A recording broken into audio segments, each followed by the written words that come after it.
Hello mga kabibig! Welcome back sa aking bagong YouTube channel. Ito ang pinakamaingay ng YouTuber sa balat ng YouTube.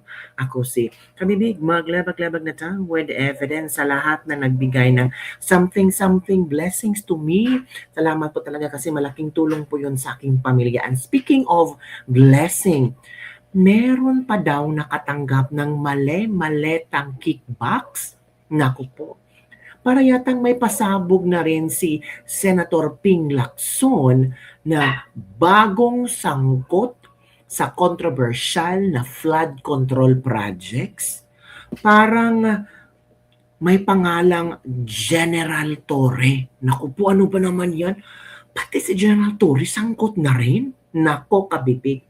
Yan ang isa sa gustong paimbestigahan ni Senator Ping Lacson ngayong magbubukas ulit sa Lunes mga kabibig ang Senate Blue Ribbon Committee. Nako kabibig, sangkot nga ba si General Torres sa mga anomalyang flood control projects? Nakatanggap din ba ng mali-maletang pera si General Torre? Kasi alam mo na si Zaldico, sabi niya, nag-deliver siya ng mga mali-maletang luggages ng pera. So ang mga tao, curious na mga tao, baka si General Torre sangkot din. Kasi parang there is a specific history. Nako, history talaga kabibig. So ito kabibig ha, i-share ko sa inyo, baka sabihin yung gawa-gawa kong issue na ito.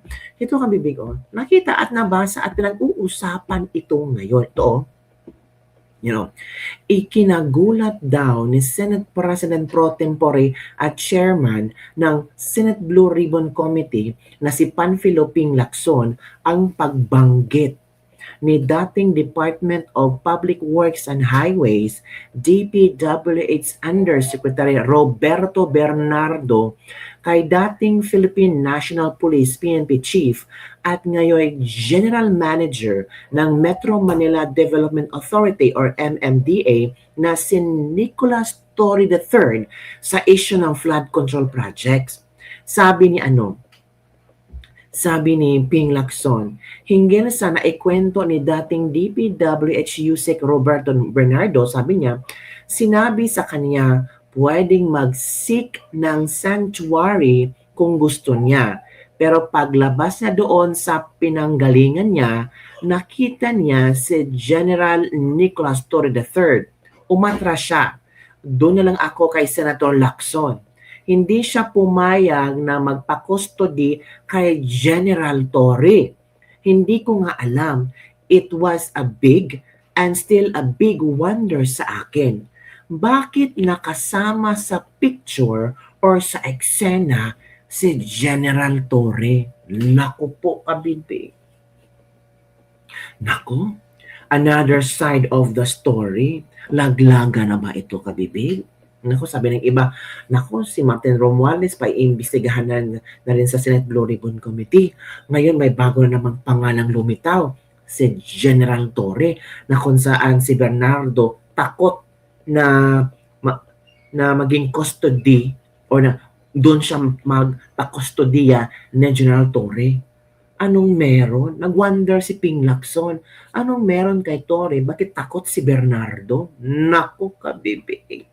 Gustong malaman ni Ping Lacson kabibig. So ito kabibig ha, pakinggan natin si Senator Ping Lacson sa kanya statement. Okay. Nung nagkausap kami, kinuwento niya sa amin yan na sinabi sa kanya na pwedeng mag-seek ng sanctuary kung gusto niya. Pero pag labas niya doon sa pinanggalingan niya, nakita niya si General Torre.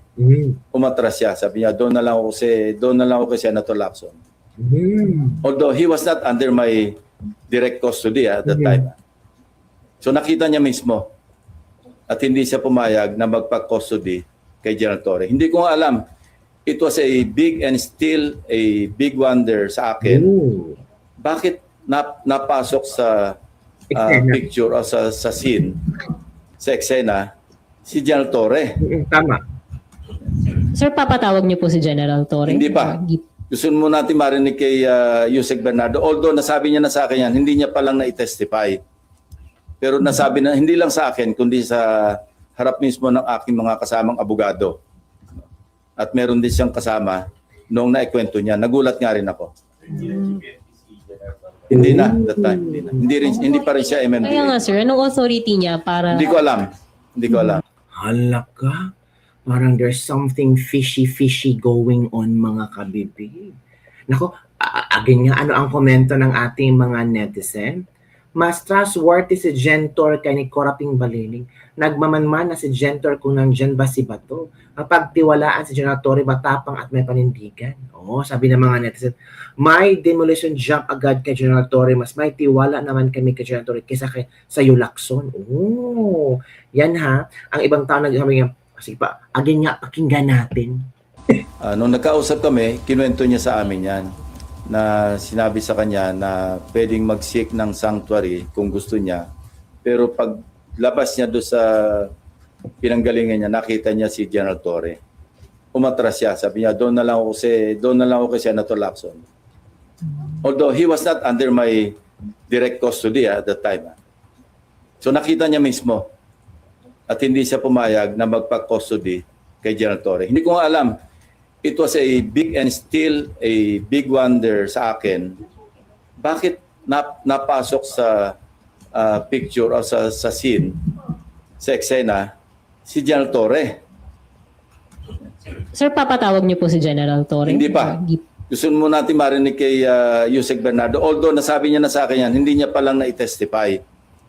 Pero nasabi na, hindi lang sa akin, kundi sa harap mismo ng aking mga kasamang abogado. At meron din siyang kasama noong naikwento niya. Nagulat nga rin ako. Hindi na, that time, hindi na. Hindi pa rin siya MMDA. Kaya nga sir, anong authority niya para... Hindi ko alam. Halaka kabibig.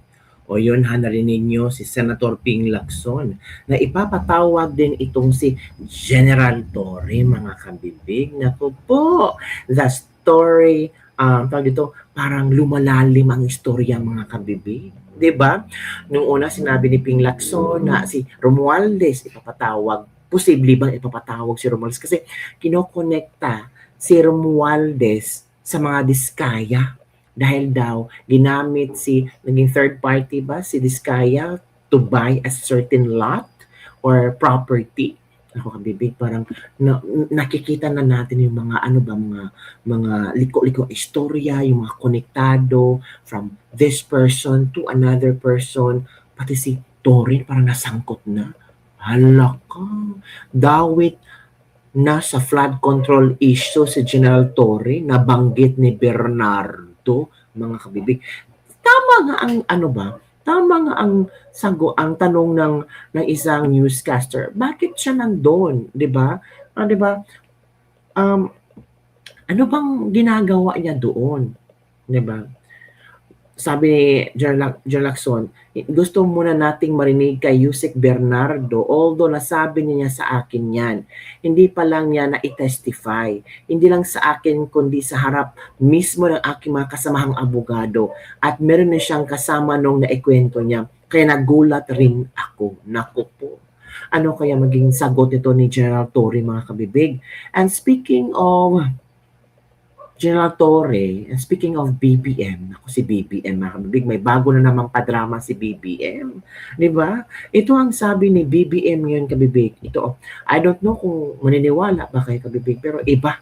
Sabi ni BBM, kabibig, ito, kapag binuksan ng doktor ang aking puso, nandoon ang pangalan niyo. Halaka.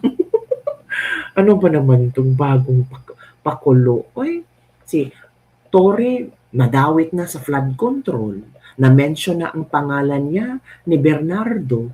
Ito naman si BBM parang naging teen star. Parang gusto magpa-love-team.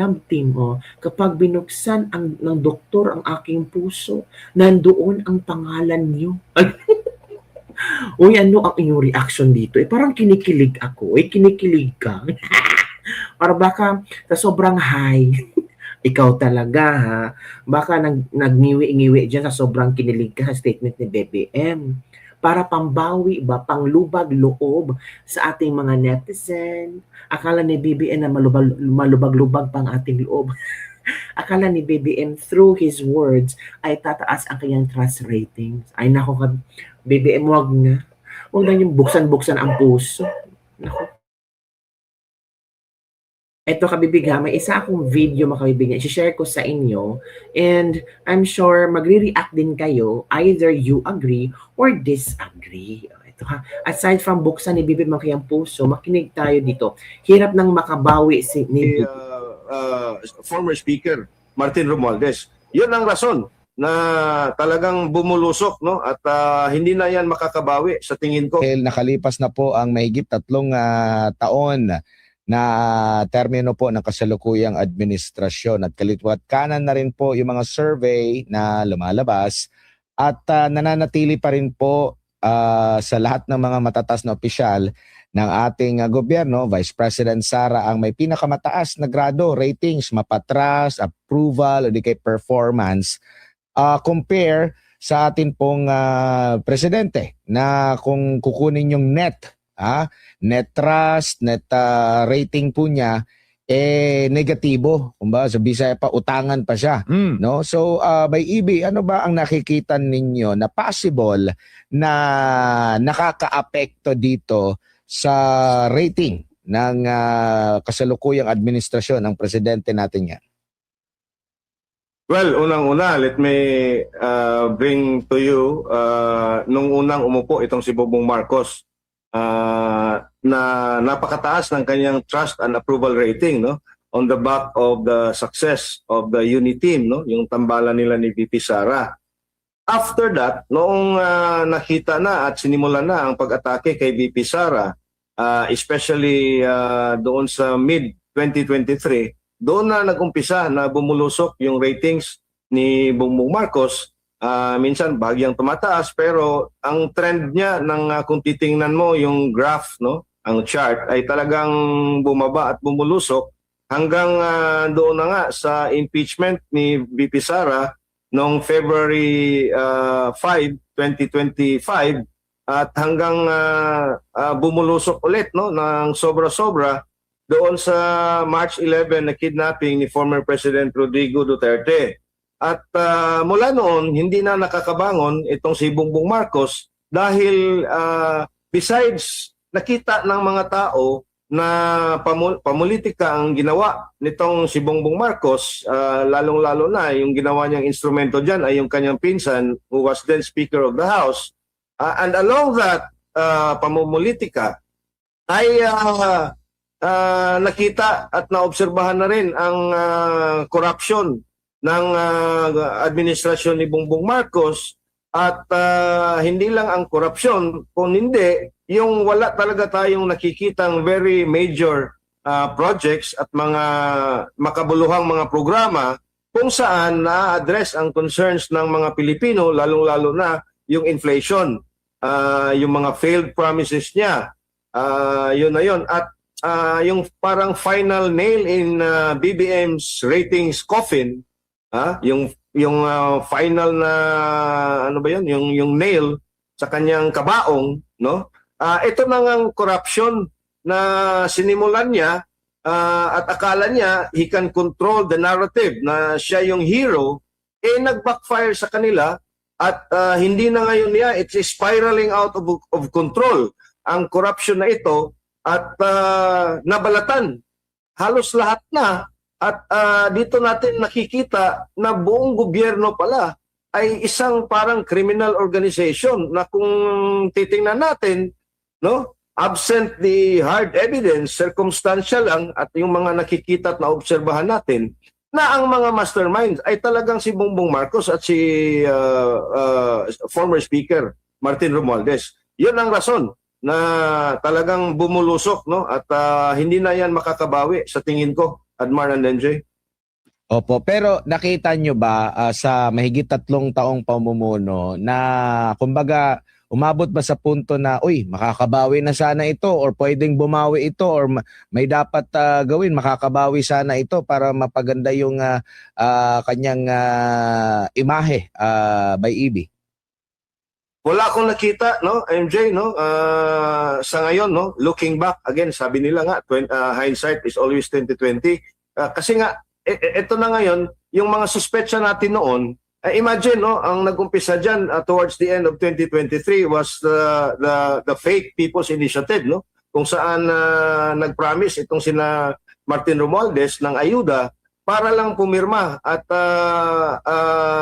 budulin yung mga tao na pumirma doon sa People's Initiative, na kung saan ang talagang layunin is to change the Constitution, amend the Constitution para magiging parliamentary na ang ating sistema ng gobyerno at magiging de facto prime minister itong si Martin Romualdez, former speaker Martin Romualdez. 'Yun ang rason na talagang bumulusok, no, at hindi na yan makakabawi sa tingin ko. Dahil nakalipas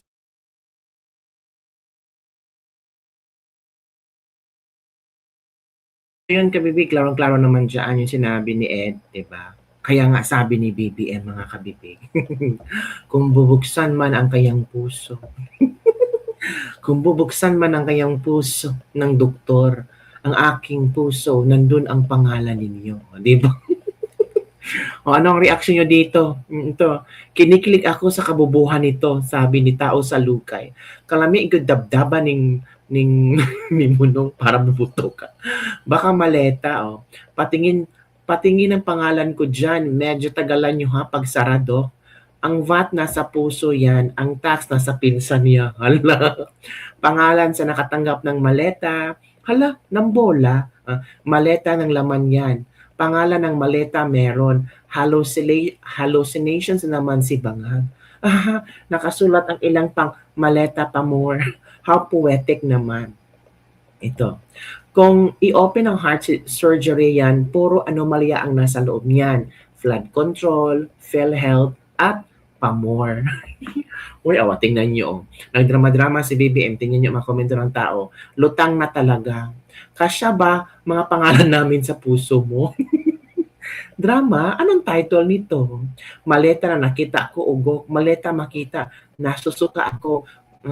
Amats yata. Yun, amats talaga si BBM. Sabi nito mga kabibig. So, yun lang mga kabibig ang ating latest lebak-lebak for today. Ano ang inyong reaction? Nung una, tungkol kay Torre, kung saan sila sabi na dawit daw di umano si General Torre, kung saan nabanggit ang pangalan ni General Torre ni ex-USEC ng DPWH na si Bernardo.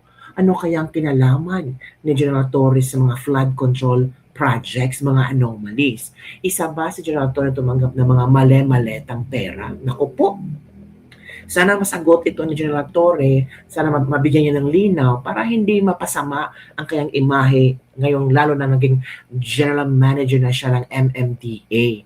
Ipapatawag ba ni Ping Lacson sa Senate Blue Ribbon Committee? There's a possibility para magbigay ng linaw si General Torre. At I think si Bernardo also will also explain kung bakit ayaw niya doon sa custody ni Torre at doon siya kay Senator Ping Lacson. Bakit takot si Bernardo kay General Torre? Anong kinatatakutan ni Bernardo? Or takot nga ba si Bernardo? Or ayaw lang talaga niya kay General Torre?